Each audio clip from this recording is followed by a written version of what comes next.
Good afternoon, everyone, and thank you for joining our European Special Situations Outlook webinar. I'm Luke Millar. I'm Global Editor-in-Chief at Levfin Insights. I'm very pleased to be joined by Sandrine Bradley, Managing Editor at Levfin Insights, and Alastair Gillespie, Senior Director at Covenant Review. Over the course of the webinar, we're going to take you through some of the main themes of the last 6 months, but also give, more importantly, a sense of what the rest of the year might bring.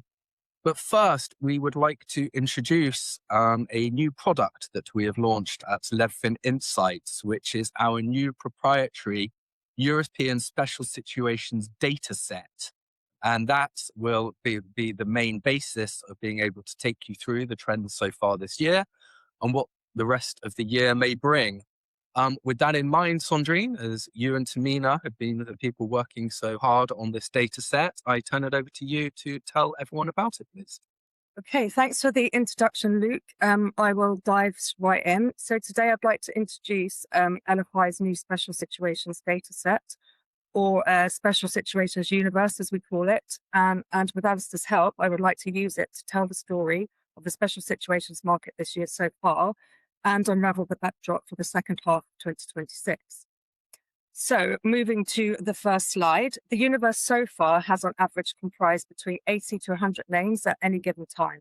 Although it is not capped at any specific amount, each name is classified as on watch, stressed, distressed, or in the process of doing a deal, according to our own created criteria. And it's a live universe which is updated daily as businesses move into different categories. Obviously, some are added and some are removed. We use both quantitative and qualitative criteria to judge where each name should sit in the universe. For example, downgrades, financial results, or widening spreads. On the qualitative side, things like investor concern and advisory interest and pitches. If you move to slide 3, we explain the specific criteria for each category. Now, I won't read all of that out, but as you can see, we move from companies we classify as on watch, where there are few of any actual triggers for a debt deal, but there are some economic headwinds and market chatter and creditor unease, through to stressed, where the debt begins to trade down and the business has obviously been impacted. But maturities are still further out, no advisors are in place, and a rebound is still feasible at that stage. Then we move to companies we would categorize as distressed, and here the debt has traded down more significantly. It's usually below 80, and the company is actively looking for advisors, or they may have just hired them, or they may even have started early negotiations. But a normal refinancing is now unlikely. The company is usually CCC rated or below. Then we move on to the deal doing phase, which is more self-explanatory. You see we categorize an LME as any deal involving a stressed A&E, priming new money, a distressed debt exchange or extension, or priming LME, which includes an up-tier or a drop-down. We also have a post-deal phase, where we monitor companies for a year after the completion of the transaction and track which names remain under pressure and re-enter the universe during this time. So on slide 4, you can see what the data set actually includes for each name: the debt, the tranche details, the maturity, sectors, geography, and we are in the process of adding all the advisors. We also have a list of completed deals, which include pre and post debt and detail of the type of transaction done. From the data set, we generate regular and ad hoc reports. We have the universe itself, which is basically a list of all the names in the universe and what they're categorized as, which is updated on a weekly basis as names move in and out and across the categories, and is found on LFI's website.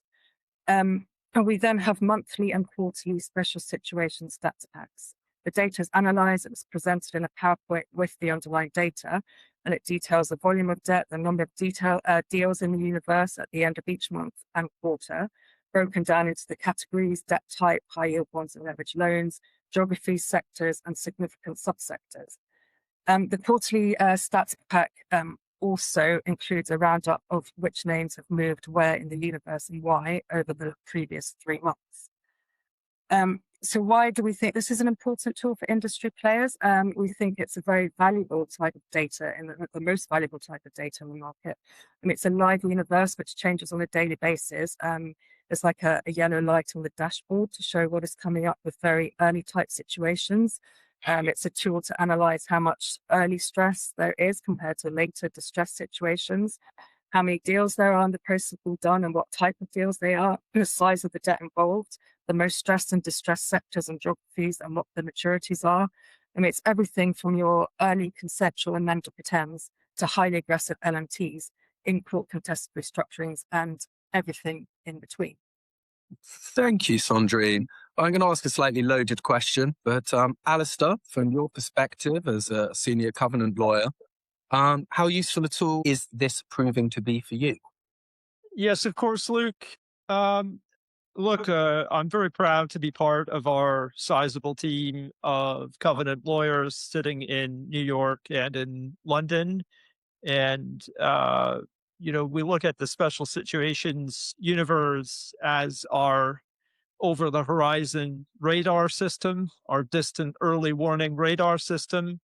As issuers and borrowers appear on the list, our team of covenant lawyers in the background will be taking a closer look at the leveraged loans, the high yield bonds, debt instruments behind each of these issuers, and seeing, what is the liability management potential. In many cases, we'll have existing primary market research for when everything was good, when these deals were first issued, but we'll often follow up with special situations research or our LMT playbook reports where we really take a deep dive.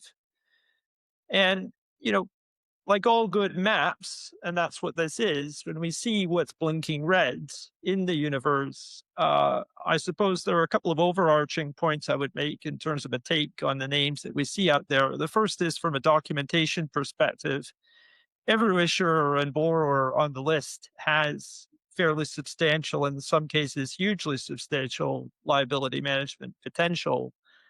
The long term secular trend of weaker covenants means that these credits present in a worse state later in the process, which can lead to poorer recoveries for investors. And it also means that the optionality is maximized for the equity side. Our message also involves seeing how much the devil really is in the detail. The actual playbook for each issuer will be distinct. The things to worry about will be distinct. And then it's also about how behaviorally marketplace becomes used to using things in a certain way. I'm also reminded, looking at the list, the universe is also a snapshot at any given point in time about the different implementation paths that are open to stress credits. And, you have to distinguish between numerosity and significance. There's a very large volume of potential out of court A&Es that are highly consensual. And then you have, of course, well-established and increasingly well-established in-court solutions. Of course, the UK scheme, Chapter 11, which is still resorted to, and also now the European counterparts. And then down the spectrum, the out-of-court, the really aggressive LNTs are always going to be few in number, growing in Europe, but still relatively few in number, but nevertheless highly significant, attracting an inordinate amount of market scrutiny. These are the drop down, up tier, double dips, all of the sort of jujitsu like transactions. We love operating in that space. We love writing about them. And many of these names, they're going to appear first on the special situations universe, and they're going to develop over time. And our whole team working collaboratively together, LFI, Covenant Review, and CreditSights. Those of you who have access to the research are going to be seeing the research. Some of you who could be subscribers, we hope that if you're interested in coverage like this, that you'll get in touch. Back to you, Luke. Great. Well, I think it's time for us to get into some of the detail now, Sandrine. So why don't you take us through the data and what it's been telling us about the ESA? Moving to slide 5. So this is a short summary of the latest stats. It shows that stressed is still the largest category, but the data shows that the market is becoming more distressed. So as of June the 22nd, so nearly at half year, there is 150 billion equivalent of debt backing 87 names in the universe. The stress category is the largest, with 56.8 billion of debt backing 34 companies. This is followed by the on-watch category, with 36.3 billion of debt backing 28 names, followed by distressed with 31.6 and 16 names. The size of the stress category is not surprising, obviously, given the disruption caused this year, first by the AI sell-off and then obviously the Middle East conflict, which in turn could delay cyclical recovery for sectors like chemicals and construction. But if you look at slide 6, which shows the quarter-on-quarter data, it shows that Q2 26 is the first time since Q2 25, so a year ago, that the number of corporates categorized as stressed has fallen. It's fallen from around 63 billion backing 38 names in Q1 to 56.8 backing 32 names in Q2. At the same time, the number of companies categorized as distressed has been growing this year, from 22.6 billion backing 14 names in Q4 25 to 31.6 backing 16 names in Q2 26.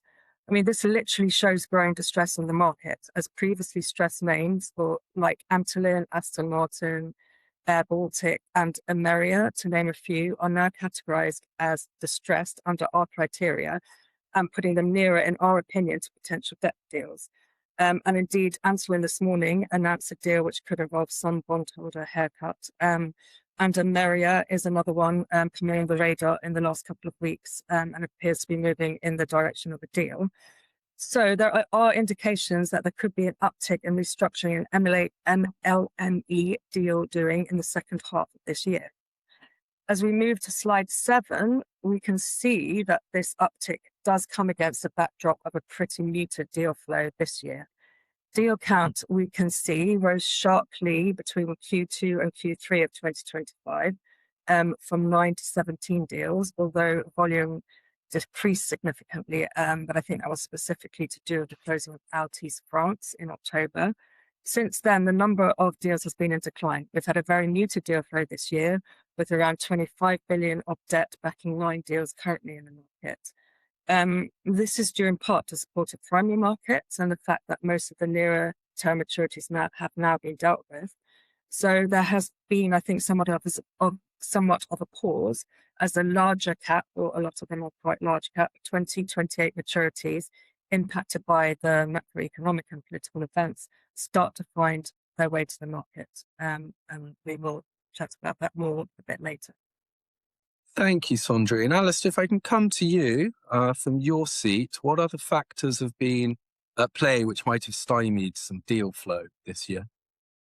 Yes, Luke. I mean, I think the first point I would make is that we still, notwithstanding the reduced deal flow, we still believe that European LMTs really landed last year, and that in the long term, we're likely to see more European liability management transactions and done in European sui generis, European kinds of ways, separate and apart from the US market, perhaps inspired by.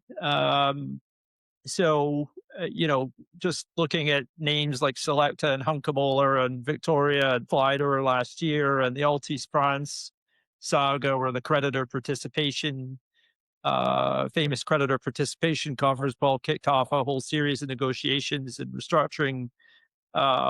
We see that continuing. And second, although, recent months have seen declines quantitatively, there's still a very significant amount of debt working its way through the system. And each of these situations is highly significant for the creditors involved. So it will always be a subset of the market, but a highly significant subset. And just because the number of deals is slightly reduced in recent months, it doesn't mean that this is not a longer term, medium term, a developing portion of the market. In terms of legal developments, it is true last year, maybe there's been a chill on, for example, English restructuring plans, clearly a highly important tool for the cross-class cram down, and that's going to be a necessary tool for certain situations going forward. And certainly last year we saw a number of cases like Waldorf, Petrofac, Thames Water, Adler, all of them sort of illustrating that more attention needs to be paid to out of the money creditors, and that creates additional costs and additional uncertainty for the delivery of that particular implementation path. And you can expect advisors to sort of take note of that, and it slightly alters the choose your own adventure of how people want to proceed.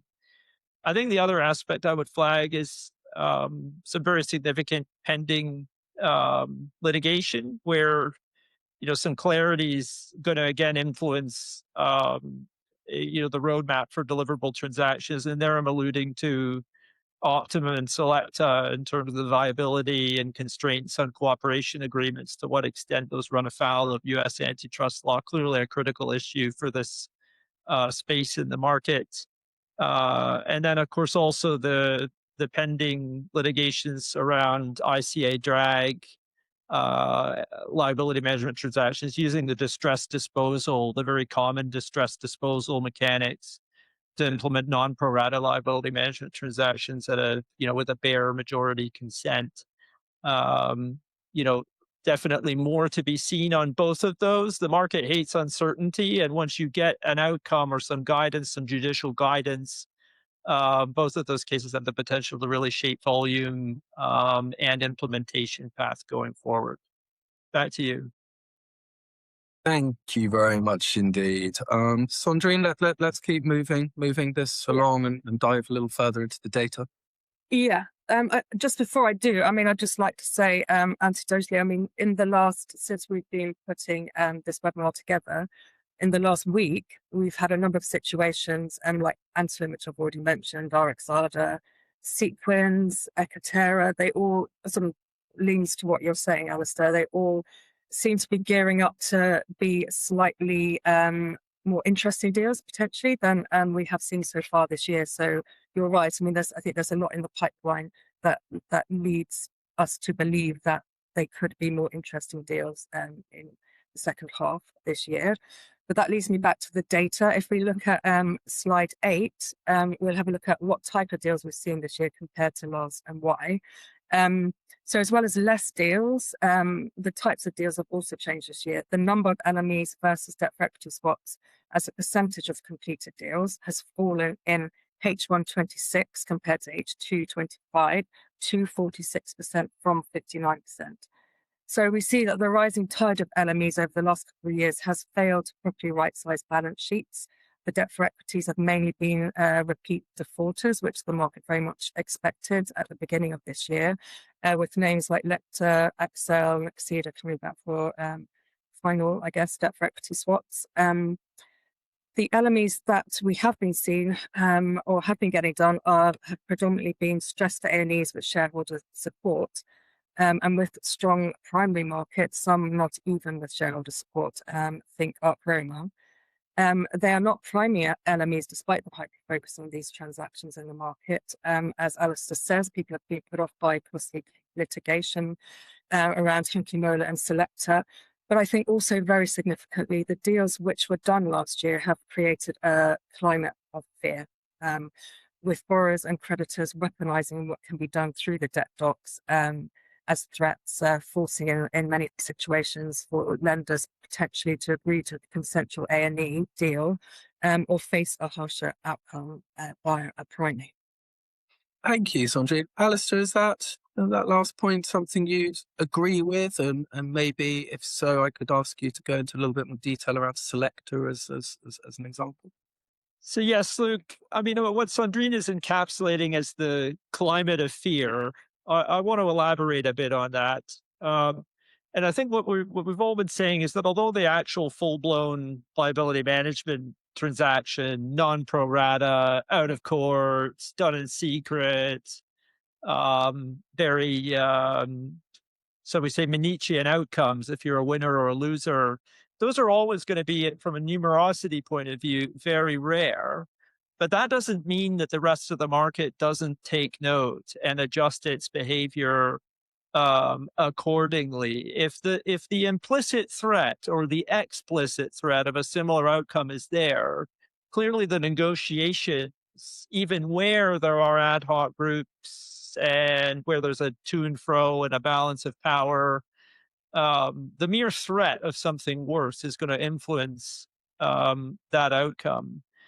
The other, or what's acceptable, it'll influence what is an acceptable outcome to those participating in a negotiation of that type. The other element of the climate of fear, and just to relate it back to the documents, being a covenant lawyer, is that Today's stock of names on the special situations universe represents debt issued between, say, 3, 4, 5, 6 years ago, now coming up for maturity, coming ripe. Well, all the documentation is always going to permit a series of aggressive actions. It will permit structurally senior debt at non-guarantors. It'll permit the borrowers to move assets beyond the reach of their creditors to unrestricted subsidiaries, to joint ventures. It likely will permit exchange offers, particularly on the bond side, because the norms are different on the bond side. And so just to say that climate of fear, it's also reflected in the documents, where today's set of documents has the potential um, for a more negative outcome, and that puts more cards in the hands of the sponsors and the equity more generally. Um, just to elaborate on Selecta, just because Selecta is, remains highly topical, litigation is pending. Selecta, of course, is one of the most prominent liability management transactions in recent years, which has spawned significant litigation where a majority ad hoc group led by Invesco, Man Group, SPV, and Diameter, and put in super senior debt, enforced, and then notionally distributed all equal ranking third out debt to all the former senior secured creditors, but immediately exchanged themselves, up tiered themselves into new first ranking debt, and only then made a follow on exchange offer to the minority who were excluded from the ad hoc group, excluded from the cooperation agreement. And the minority sort of looked with narrowed eyes at this exchange offer, because although they were offered the same piece of debt, actually the sacred rights were fully suspended, meaning that for the first year, the ad hoc group would retain the control to completely rewrite that debt again, and possibly to engage in a follow-up liability management transaction. So it did result in litigation. And we already touched on the cooperation agreement aspect of the litigation earlier. So here I want to focus on the contractual element, because it's so critical for the European market, the distressed disposal LMT. Because the way that transaction was implemented, it was through enforcement using a majoritarian distressed disposal mechanic that's super common in European English law and their creditors, right? The majority senior secured creditors can enforce. They can enforce the security. They can enforce the share pledges. They can take the shares. They can actually transfer the liabilities to themselves. And there's sort of two sides, without getting bogged down in the detail in the argument. Let's say there's a black letter law side to this, where the defendants are saying, look, we used the contract. The contract says the majority can enforce. We enforced. And we did hand out pari passu, the same new third lien notes to everyone. And actually, that's the end of the matter. To which the minority replies that actually they're asserting an English law minority protection principle. They're saying that, okay, the contract has to be used for a proper purpose. Following a case called the Senegal, they're saying that majoritarian power has to be used for the benefit of the class as a whole, and not in a way that's unfair to the minority. There should have been a more equal outcome. And so this argument, as it's being developed in court, it's going to be super critical, because it goes back to whether you really can implement an LMT with a bare majority, 50% consent that results in the majority arrogating most of the value of the recovery to themselves, or if that's not going to be all right, if there's going to be a bias towards a more pro rata outcome, the same deal for everyone. So behaviorally, it's going to matter in terms, does the contract evolve? Do ICAs involve? It's also gonna matter whether, if this is actually upheld or just settles, is this going to be the new norm? Is this okay? Can creditors expect more of this? And then the bigger question for the market is whether, this is all right, or if there's a need for the contracts to evolve for greater protection. Are we going to see more blocker type mechanics included in there, where, banding together? Obviously, 99% of the people in the market weren't in Selecta, but situations like this actually matter for us all. It matters for the whole leveraged finance market. If you can have a zero outcome, one day you wind up in the minority, it sort of matters for everyone, even though it might not have happened to you today. So that's Selecta. I think I'd hand that to you, Luke. Thank you.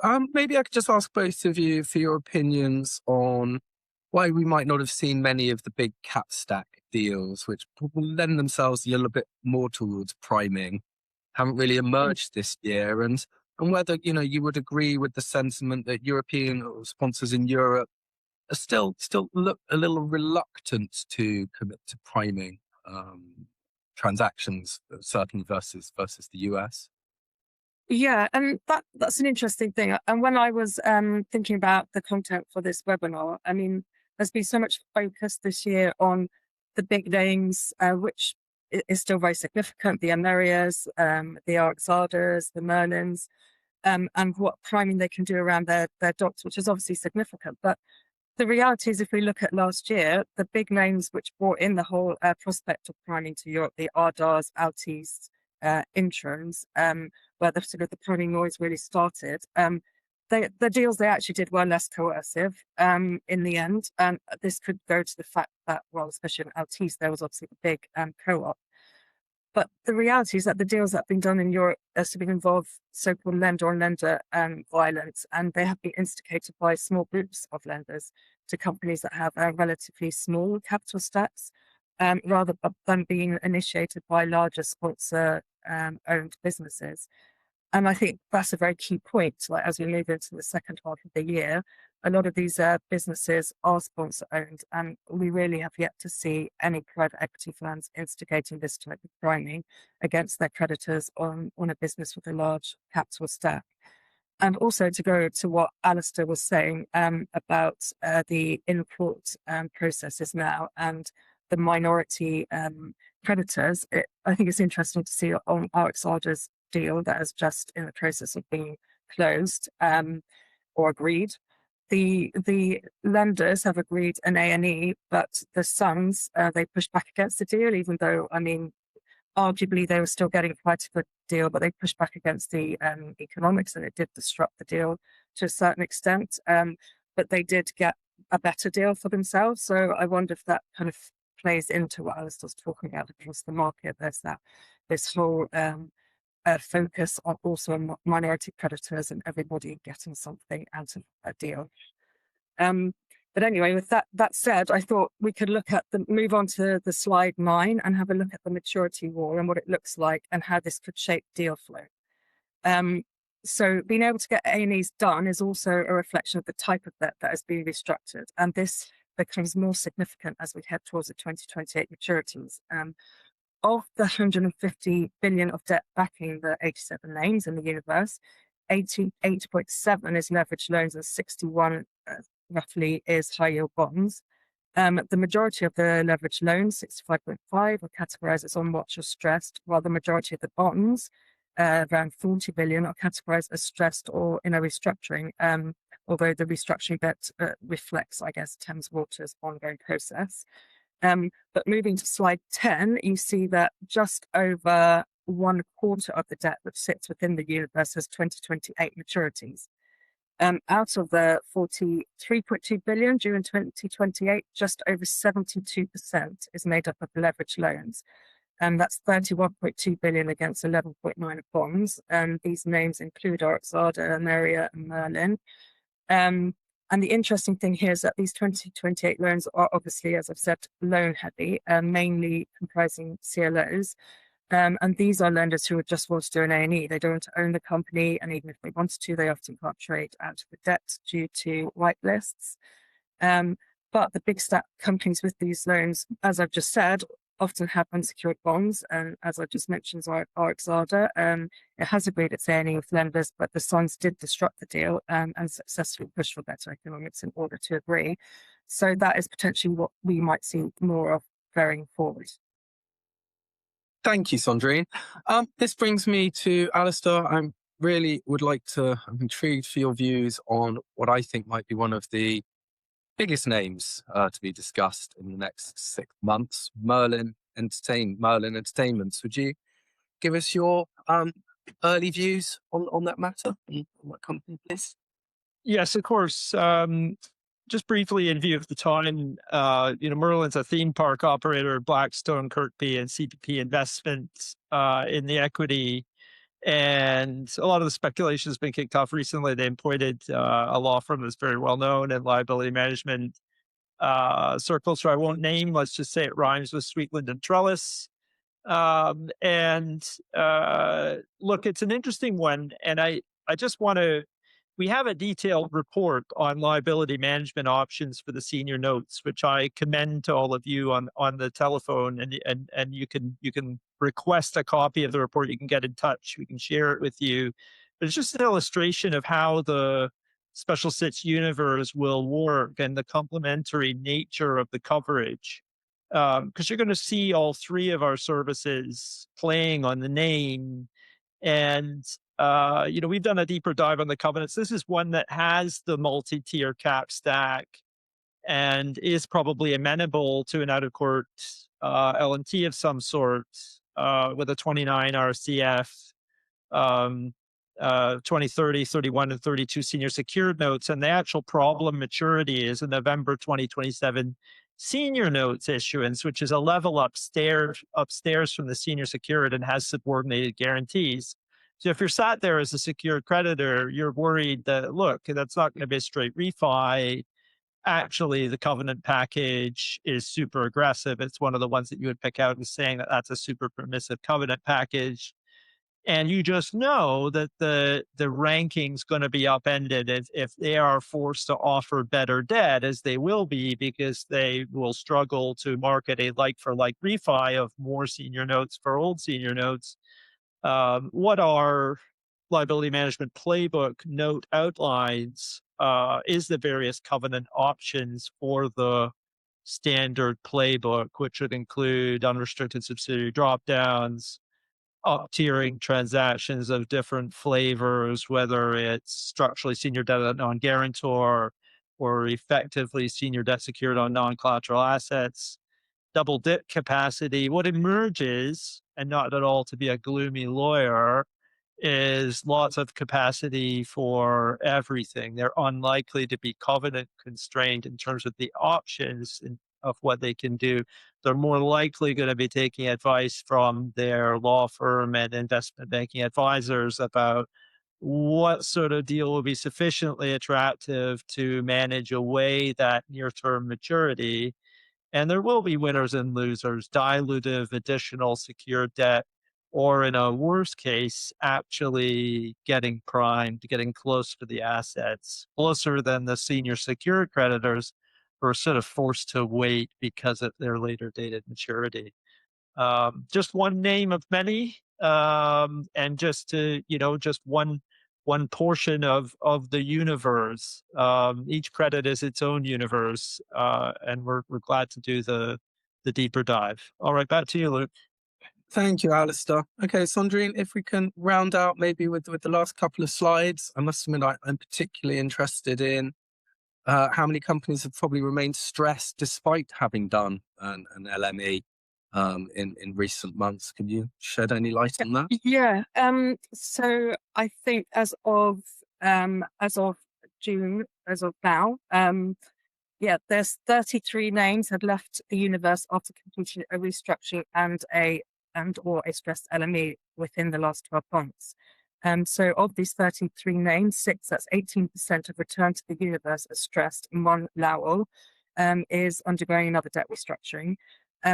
Of these 7 names which have returned to the universe, 5 have completed an LME and 2 are restructuring in the last 12 months. So that tells the story as in of itself. Great. Well, I think that pretty much wraps everything up. There have been a few questions that have come in from the audience, most of which have centered on the data, whether you can access the data, etc. Yes, we will share the slides, the data, along with a few reports from LFI and Covenant Review that flag salient topics and companies with all of you after this. Please do feel free to get in touch with any of us if you have any further questions. For now, the data starts in 2025, and we will build on that as we move forward. And it just leaves me to say thank you very much indeed to Alastair and Sandrine. And I very much hope that we hear from many of you soon. Thank you very much and have a good day.